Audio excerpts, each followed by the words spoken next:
voo doméstico na Noruega caminha para um desastre. Para! Para! É quando se começa a ficar sem opção. Nós vamos cair! Por que ele não conseguiu parar? Por que ele não parou? A cena terrível é captada por um vídeo amador. Olhem bem onde pisam. Encontramos pedaços de metal, mas nada além disso. Será que uma substância misteriosa revelou a causa? Eu acho que encontramos a prova.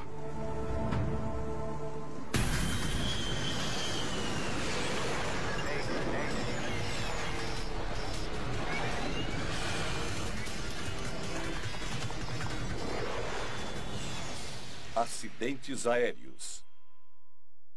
Esta é uma história real baseada em relatórios oficiais e relatos de testemunhas. À beira do desastre. São 7h20 da manhã. Acima do litoral acidentado da Noruega, a tripulação do voo 670 da Atlantic Airways alcança a altitude máxima para uma viagem de 15 minutos.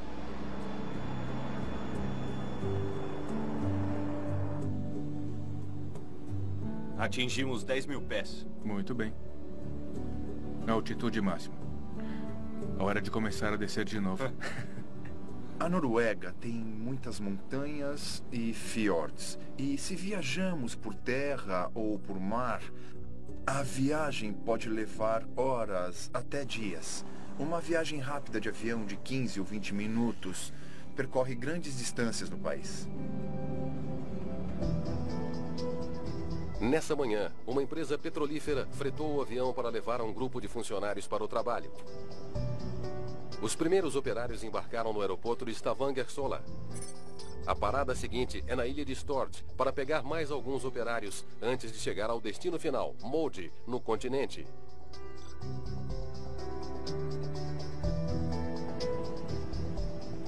Para Thor Johansen, era uma simples ida para o trabalho. Eu ia fazer um turno de 5x2. Ou seja, eu ia trabalhar durante 5 dias e ir para casa nos finais de semana. Para mim era um dia normal. Eles estão voando num British Aerospace 146, um avião de 4 motores perfeito para os campos de pouso remotos da Noruega. O avião 146 é um ótimo avião, muito fácil de pilotar. Sven Erik Strandberg pilotou o 146 na Atlantic Airways. Ele foi feito para aterrissar em pistas curtas e até pistas de cascalho. Já vamos ver a pista. Verifique o tempo. Nessa etapa da viagem, o comandante Niklas Jurhus, de 34 anos, está no comando. Ele é piloto comercial há mais de 10 anos. Controle, aqui é Atlantic 670. Como estão as condições do tempo? O primeiro oficial, Jacob Ewald, de 38 anos, está na Atlantic Airways há poucos meses. Ventos a 110 e 6 nós. Visibilidade de mais de 10 quilômetros. Ventos a 110 e 6. Atlantic 670. O tempo está bom. Era uma manhã de início de outubro. O céu estava sem nuvens, quase não havia vento. Um ótimo dia para voar. O avião estava voando normal. Nada que pudesse indicar algum problema. Tava frio, mas nada. Era bem cedo. E por isso eu tava de casaco. O aeroporto de Stord fica na ponta de uma ilha acidentada, com penhascos rochosos em 3 lados da pista. Ele fica no topo de uma montanha pequena. Digamos, o terreno em volta é bem íngreme. Há pouca margem para erro. Se o avião for além da pista, pode cair no mar. Ainda vamos para a pista 15? Ventos a 110 e 6 nós? Sim. É só um vento de cauda. Vamos para a pista 33. Assim pousamos de frente. Tudo bem. Pouco antes do pouso, a tripulação faz uma mudança. Eles querem se aproximar de Stord pela pista sul, conhecida como pista 33, em vez de circular para pousar pelo norte ou pela pista 15.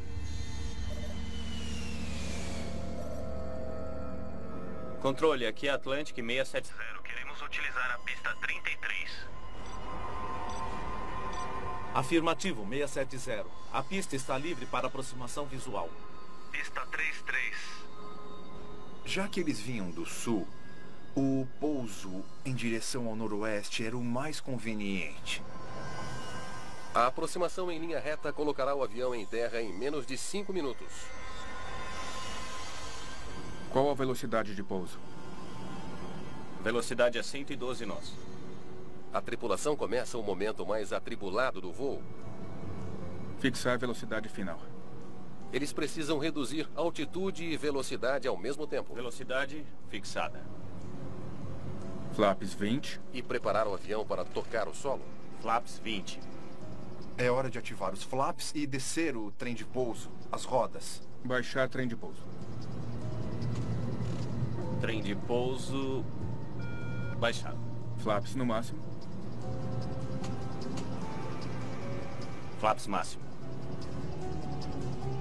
O voo 670 está a 1 minuto da pista.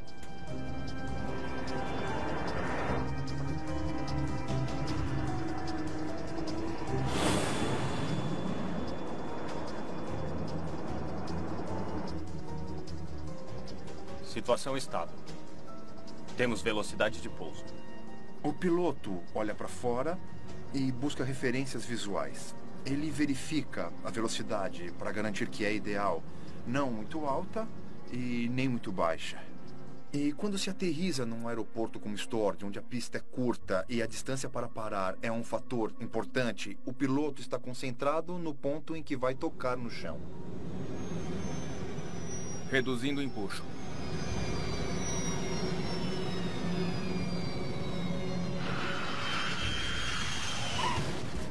O avião toca o solo às 7 horas e 32 minutos.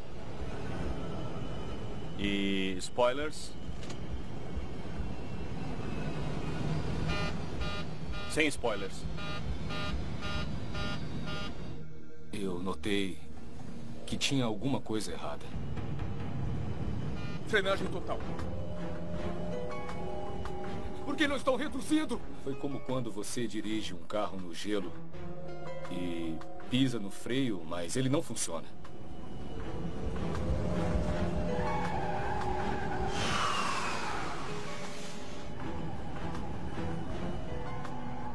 Não está parando.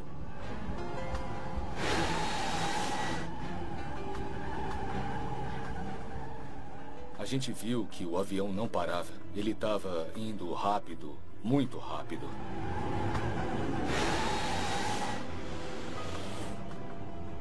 Velocidade! Se o avião ainda assim não desacelera, você começa a ficar sem opção. O voo 670 está quase no fim da pista. Desesperado para parar a aeronave, o capitão Yorhus toma uma atitude drástica. Segure-se!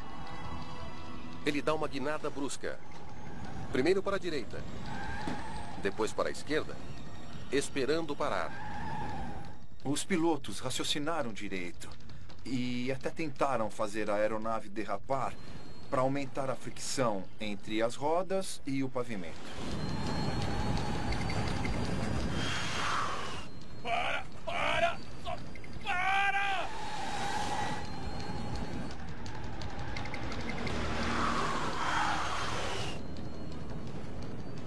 Nós vamos cair!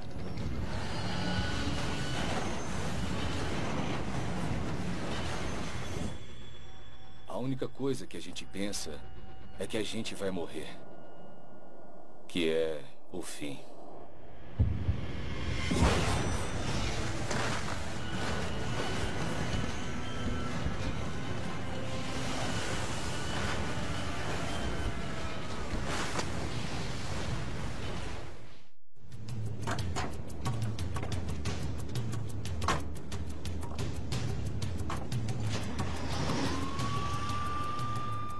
Os bombeiros entraram em ação na hora.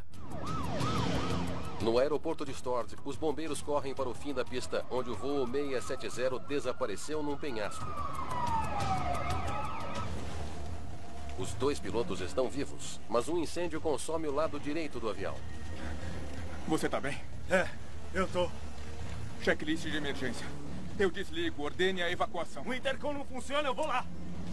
O procedimento é desligar os motores e ordenar a evacuação. Mas a porta da cabine não abre. A porta tá emperrada. Ah! Temos que sair. Temos que sair agora. Eu só pensava numa coisa. Eu tinha que sair do avião. Mas não vai ser fácil para os passageiros. As saídas da frente estão bloqueadas e andar até a porta traseira é como escalar um penhasco.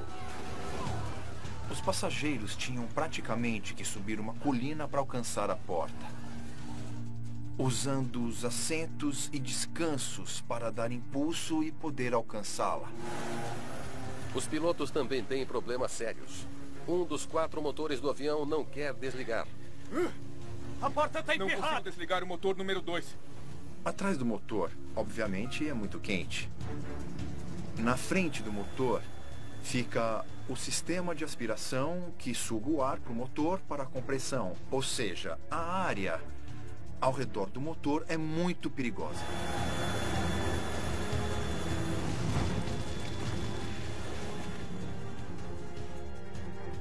A gente estava no corredor, ouvindo os motores, certos de que a gente ia morrer quando pulasse para fora, atrás dos motores. Menos de 1 minuto depois do que parecia um pouso normal, as 16 pessoas a bordo lutam para sobreviver.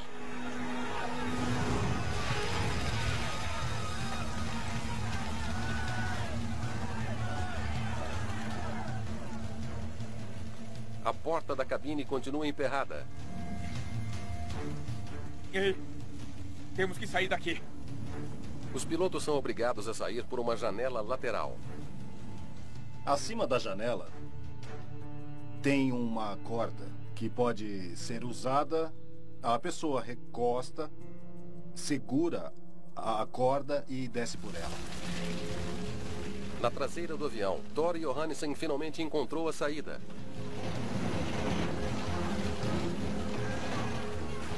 Assim que ele sai, o avião é tomado pelo fogo. O interior pegou fogo, não dava para enxergar nada. Quando vi, eu estava do lado de fora. Eu nem pensei em ficar aliviado ou feliz. Tava cheio de adrenalina.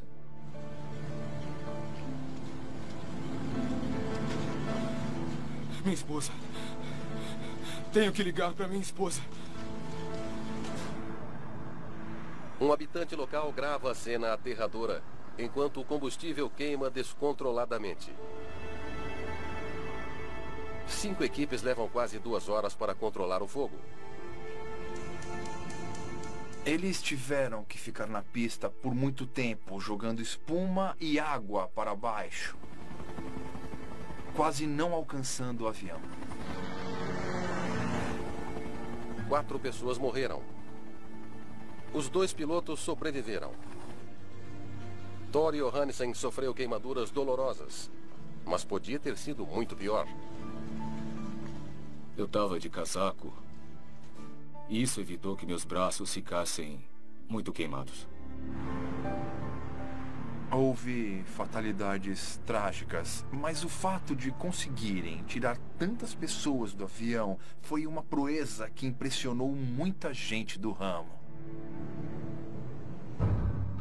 Sven-Erik Strandberg falou com o comandante depois do acidente. Eu tentei reconfortá-lo, mas ele não falou muito. Eu não consegui parar.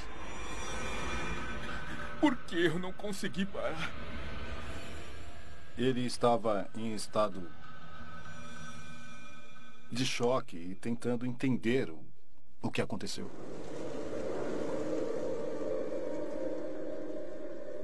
Horas depois, a Comissão de Investigação de Acidentes da Noruega, a IBN, chega ao local.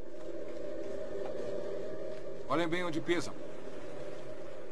Nós sabíamos muito pouco no início. Ouvimos que ele deslizou para fora da pista e acabou pegando fogo e que houve fatalidades. Foi quando soubemos que foi grave. Ao começar seu trabalho, os investigadores só têm certeza de uma coisa. Nós sabíamos que aquele avião não conseguiu parar. E tínhamos de investigar porque não conseguiu parar. Porque não parou. Não vai ser fácil achar a resposta. Para parar um avião, não basta acionar os freios. A ação aerodinâmica, as condições atmosféricas e vários sistemas mecânicos estão envolvidos. O que eles encontrassem precisaria passar por uma análise técnica detalhada para gerar conclusões pelo menos significativas. O voo 670 parou com o nariz para baixo e um lado apoiado na encosta íngreme. Vimos que deve ter sido um evento dramático. Os investigadores logo percebem que os destroços lhes darão poucas pistas. O avião teve uma boa parte da fuselagem completamente consumida pelas chamas. Na verdade, do avião não sobrou quase nada. Tudo era alumínio derretido. Nós, na verdade, só encontramos alguns parafusos e eixos de aço, sucata de aço e não tinha mais nada lá. A comissão é pressionada para descobrir a causa do acidente. O BAe-146 é considerado a máquina ideal para as condições difíceis de voo da Noruega. Se houver algum defeito oculto no design da aeronave, mais vidas podem correr risco.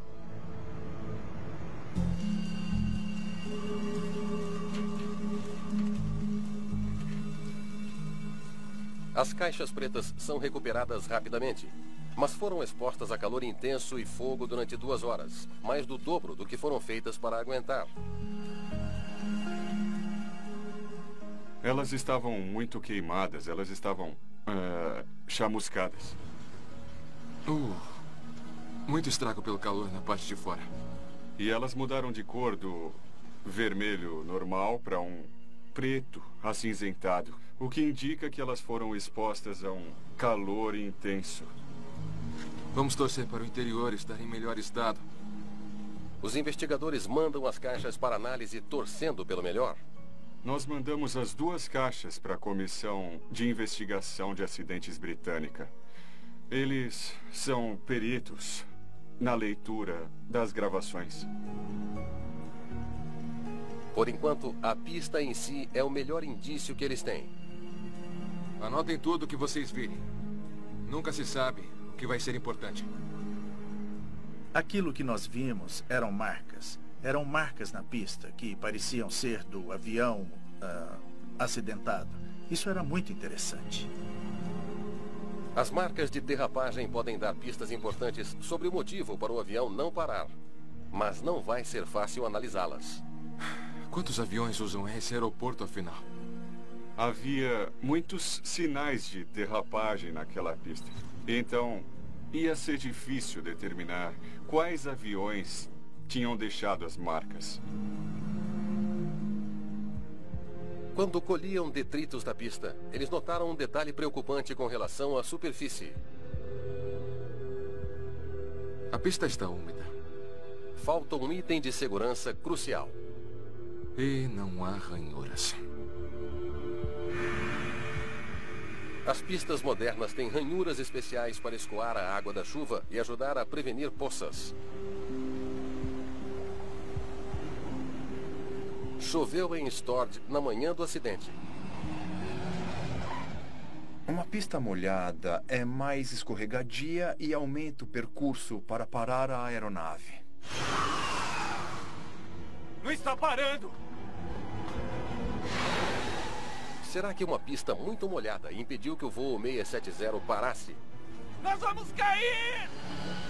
Antes de cair no desfiladeiro rochoso,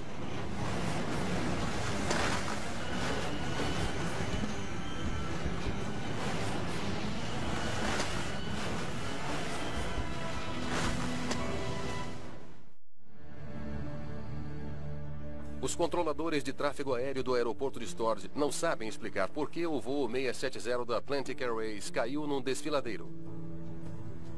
O voo anterior não teve problemas.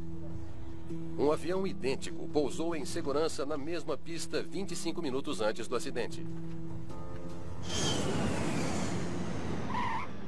Sven-Erik Strandberg pilotava esse avião.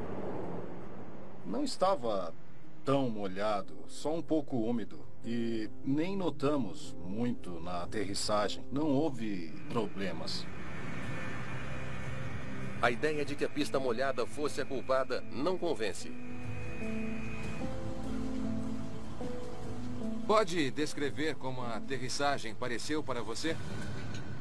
Mas os investigadores conseguem uma nova pista quando falam com os bombeiros que viram o voo 670 pousar. Vários deles dizem ter visto um rastro de vapor saindo das asas do avião depois que ele aterrissou. As testemunhas disseram ter visto redemoinhos nas pontas das asas da aeronave. Para nós, isso era uma prova de que os spoilers não estavam funcionando exatamente como deveriam. Quando o avião está no ar, as asas criam redemoinhos chamados de vórtices de turbulência. Mas só enquanto as asas estão gerando sustentação. Com o avião no ar, dava para ver essa fumaça em um tipo de redemoinho saindo das asas.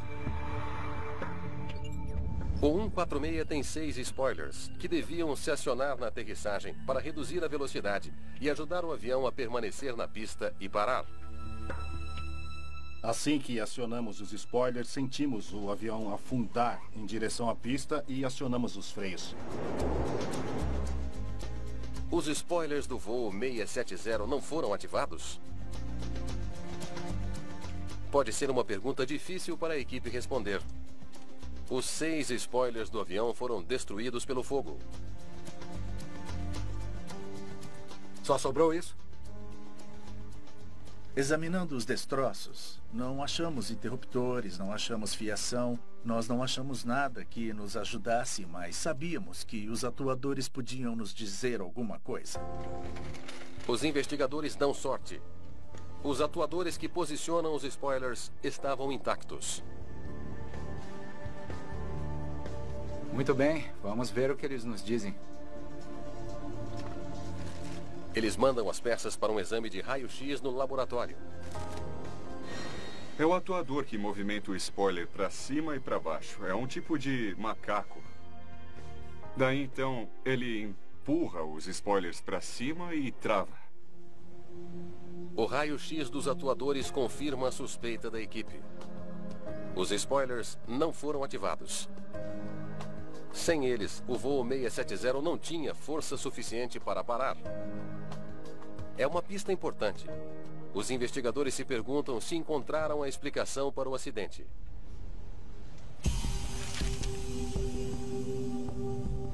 Sem spoilers, eles precisavam de mais 40% de pista. Por segurança, o modelo Aerospace 146 pode parar sem spoilers, mas precisa de muito mais pista. Quando você sabe que vai pousar numa pista mais curta, tem que calcular a distância que você vai precisar. Qual é a extensão dessa pista? Talvez a pista de Stord fosse apenas curta demais para o avião parar sem esse equipamento crucial. A distância para parar é de 470 metros numa pista de 1.200 metros. Mas é um beco sem saída. Tinha um espaço para parar sem os spoilers. Na última parte da pista, por exemplo, a velocidade devia ser tão baixa que ter spoilers ou não ter spoilers não é importante. Então já sabíamos que tinha de ser outra coisa, além dos spoilers.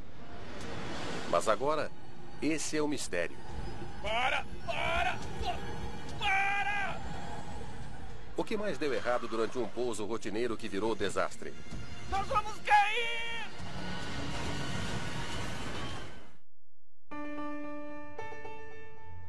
Na busca por respostas para o acidente fatal no aeroporto de Stord, os investigadores têm uma testemunha vital. o comandante Niklas Urhus. Nós tentamos entrar na cabine, mas a porta, ela não abriu. Não sei porquê. Tentamos de tudo, mas a porta não abriu. Ele relembra os últimos momentos horripilantes na cabine do avião em chamas. E seus esforços desesperados para abrir a porta e auxiliar na evacuação. Ordene a evacuação. O intercom não funciona, eu vou lá.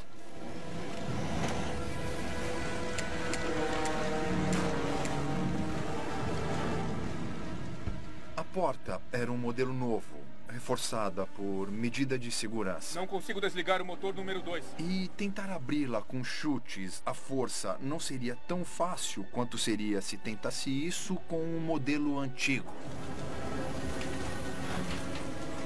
Ei, temos que sair daqui.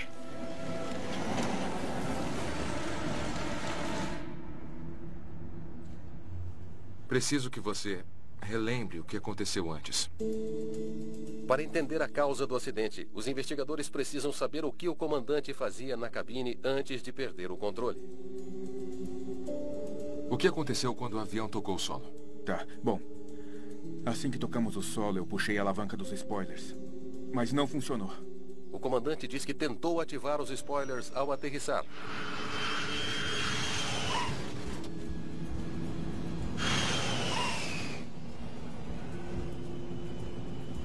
Spoilers. Sem spoilers. Frenagem total. Mas eles não foram acionados. E esse não era o único problema da tripulação. O sistema de freios também parecia não funcionar. Nós estávamos reduzindo a velocidade. Acho que podíamos ter parado se...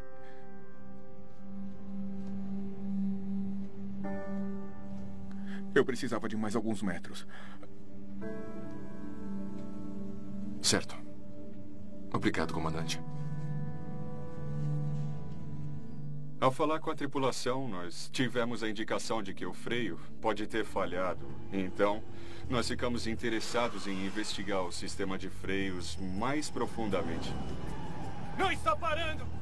Se o freio do voo 670 falhou, isso explicaria por que o avião não parou.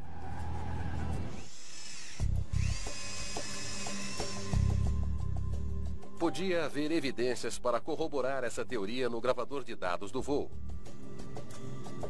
Mas a caixa preta quase derreteu com o fogo. O gravador era dos antigos e ainda usava fita. E a fita não conseguiu sobreviver ao calor.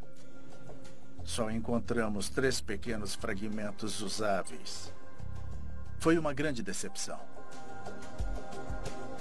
A investigação do desastre do voo 670 chega a um impasse. Praticamente não há provas concretas. Temos uns 3 segundos de dados depois do pouso e sabemos que a velocidade era de 20 nós perto do fim da pista. É tudo o que temos. Os investigadores precisam saber até que ponto o sistema de freios funcionou quando o avião aterrissou. Eles esperam descobrir com as marcas de derrapagem. Quando analisam os sinais na pista, eles percebem uma coisa estranha. Vocês já viram marcas de derrapagem dessa cor? As marcas de derrapagem normais são linhas pretas na pista. Mas essas tinham uma cor mais amarronzada. Era um tom marrom mais claro na pista. E outra coisa estranha. Havia pedaços de detritos incomuns nas marcas. Tinha cheiro de borracha. Parecia com borracha, mas era macio e pegajoso. Os detritos pareciam ser dos pneus. Mas os investigadores não sabem por que eles teriam se desintegrado a esse ponto. Eu, particularmente, nunca tinha visto detritos de borracha como aqueles numa pista antes. Era novidade para mim. Os investigadores colocam suas esperanças no gravador de voz da cabine. Muito bem. Vamos ver o que temos aqui. O gravador de dados de voo não tinha conserto, mas os técnicos conseguiram recuperar a gravação da cabine. Atingimos 10 mil pés. O fabricante conseguiu restaurar a memória do gravador e recuperar a informação. E essa informação era ótima. Pode ser a última chance de solucionar o mistério. Já vamos ver a pista. Verifica o tempo. Eles tinham tudo, da decolagem até o acidente. Controle, aqui é Atlantic 670. Eles esperam que os sons revelem por que o voo 670 não reduziu a velocidade. É mais de 10 quilômetros a visibilidade. Vento a 110,6, Atlantic 670. Tudo rotina até agora. Eles não notam nenhum erro. A comunicação entre os pilotos era muito profissional e perfeita, exatamente como um piloto deve agir num voo como esse. Ventos a 110 e 6 nós? Sim. É só um vento de cauda. Vamos para a pista 33. Assim pousamos de frente. Tudo bem. Vento de cauda? Qual a velocidade de pouso? Velocidade 112 nós. Fixar velocidade final. Parece que eles projetaram a velocidade certa, mas o vento de cauda pode ter dado um impulso extra. O vento de cauda, em geral, afeta a distância para o pouso e vai aumentá-la um pouco. Ventos fortes atrás de um avião podem aumentar a velocidade de pouso e demora mais para desacelerar. Por isso, os pilotos preferem pousar contra o vento. Foi o que Sven-Erik Strandberg fez no dia do acidente. Eu dei a volta para aterrissar. Entrei pelo norte em direção ao sul com um pouco de vento de frente. Controle, aqui é Atlantic 670. Os investigadores se perguntam se o vento de cauda destruiu a margem de segurança do voo 670, quando ele já tinha dificuldade para parar sem spoilers. Vento de cauda? Pode ser só isso?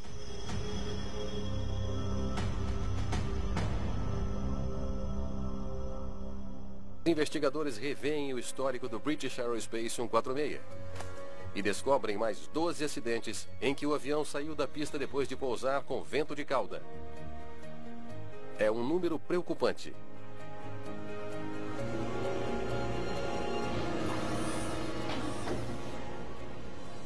Certo. A pista está úmida. O vento de cauda é de 6 nós. Vamos tentar. Para saber mais, eles recriam o pouso do voo 670 num simulador. O aeroporto de Stord é bom.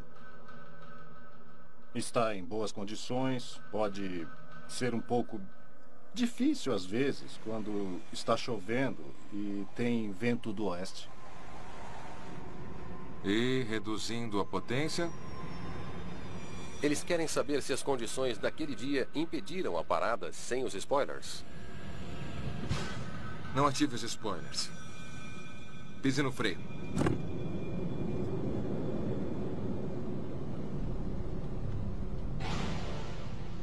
Mas a teoria não se confirma. É isso. Parece que voltamos à estaca zero.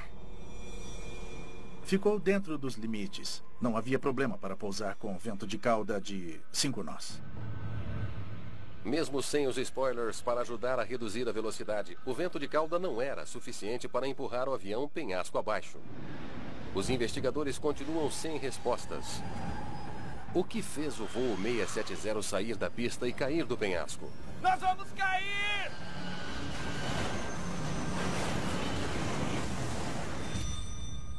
A análise dos restos da fuselagem deu uma pista inesperada. A grande descoberta aconteceu quando começamos a remover os destroços. Um dos pneus do trem de pouso sobreviveu ao incêndio. Foi uma sorte. Os investigadores notaram que as beiradas do pneu de borracha tinham uma textura peculiar, como os pedaços de borracha que encontraram na pista. Mais borracha pegajosa. Um pneu interno do trem de pouso tinha uma área lisa, o que indicava que o pneu deslizou pela pista. Dava para ver que ele esquentou muito. E então esse calor acabou transformando a borracha. O fabricante do pneu deu uma explicação intrigante para a descoberta estranha.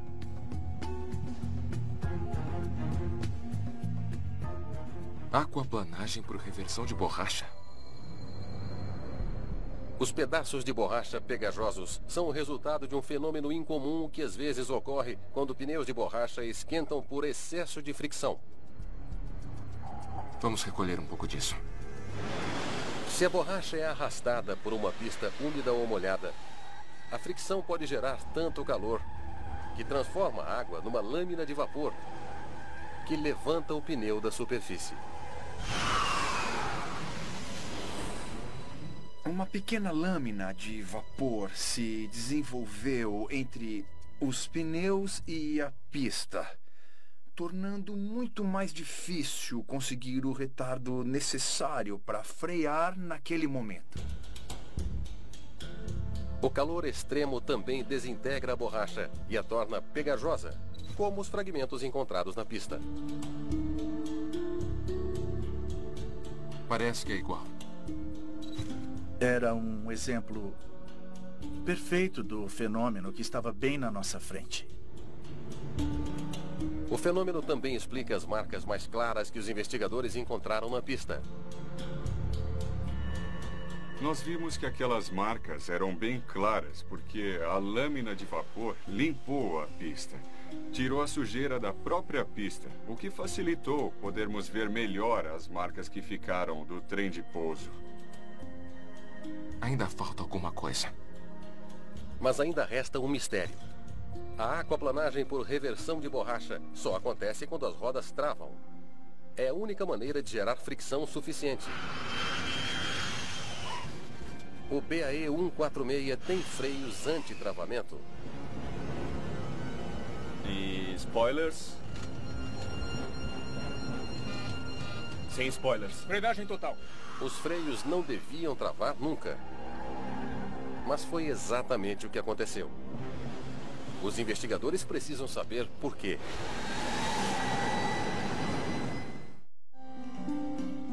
Os investigadores precisam de mais pistas.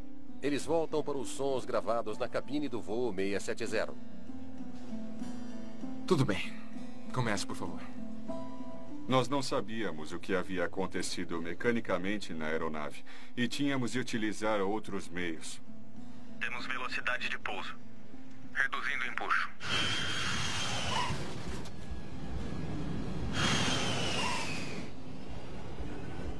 E spoilers? Espere, volte esse trecho. Vários controles na cabine fazem sons distintos quando os pilotos os movimentam. E spoilers? Os investigadores comparam a gravação da cabine com uma biblioteca detalhada de sons, esperando compreender o que aconteceu a bordo daquele voo. Aí. Esse clique é a alavanca dos spoilers. A técnica compensa. Eles conseguem identificar sons específicos, inclusive o clique da alavanca dos spoilers. Sem spoilers. Frenagem total. Ouvindo atentamente, eles logo identificam outro som, um que poderia explicar finalmente por que o avião não parou. Não está parando! Pare. Consegue identificar isso? O alarme sonoro indica que o freio de emergência foi acionado. De novo. Não está parando! Ouça os pneus. Primeiro o alarme do freio de emergência e depois a derrapagem. É uma grande descoberta. Tínhamos o alarme, que provava que ele acionou o freio de emergência. E logo depois disso, podíamos ouvir as rodas. O barulho das rodas está muito claro na gravação. Eu acho que encontramos nossa prova. Proteção antiderrapante de pouso pode não ser disponível. A distância para pouso aumentará em 60%. Os investigadores descobrem que o sistema de freios de emergência do British Aerospace 146 não tem proteção antiderrapante. Foi a última peça do quebra-cabeças que nos informou da situação da frenagem.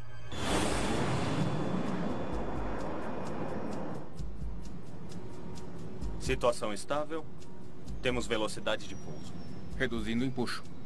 Os investigadores finalmente entendem por que o voo 670 terminou em tragédia.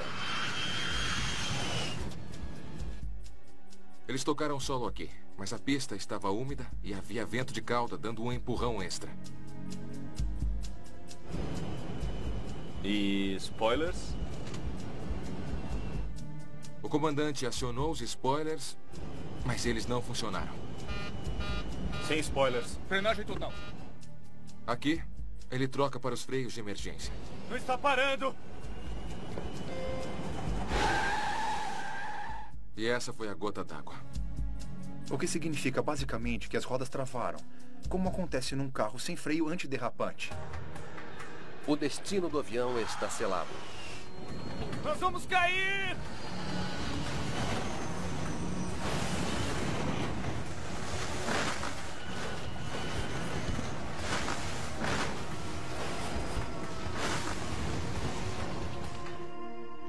Os investigadores acreditam agora que mesmo com a pista molhada, sem spoilers e com vento de cauda, o avião teria parado a tempo se não fosse o freio de emergência. Não está parando! Mas os pilotos não tinham como prever o resultado. Eles não foram treinados para um cenário tão improvável. Se há uma falha num momento crítico, como logo que o avião toca o solo, e os sistemas normais de desaceleração não funcionam, a pessoa automaticamente, quase que por instinto, passa para a próxima etapa. Aciona o freio de emergência. Segure-se! Você tem que parar a aeronave, e foi o que eles tentaram fazer. Mas nesse caso, a pista foi curta demais. No relatório final, a AIBN requisita mais treinamento para ajudar os pilotos a parar em segurança em situações similares. Eles também requisitam uma área de segurança maior ao redor das pistas, principalmente em aeroportos como o de Stord, cercados por terreno íngreme. Esse é o nosso objetivo. Todo acidente deve levar os padrões de segurança um pouco mais para a direção certa. Desde o desastre do voo 670 da Atlantic Airways, mudanças importantes foram feitas para que o pouso em Stord seja mais seguro. Hoje a pista é mais longa e foram adicionadas ranhuras para escoar a água quando chove.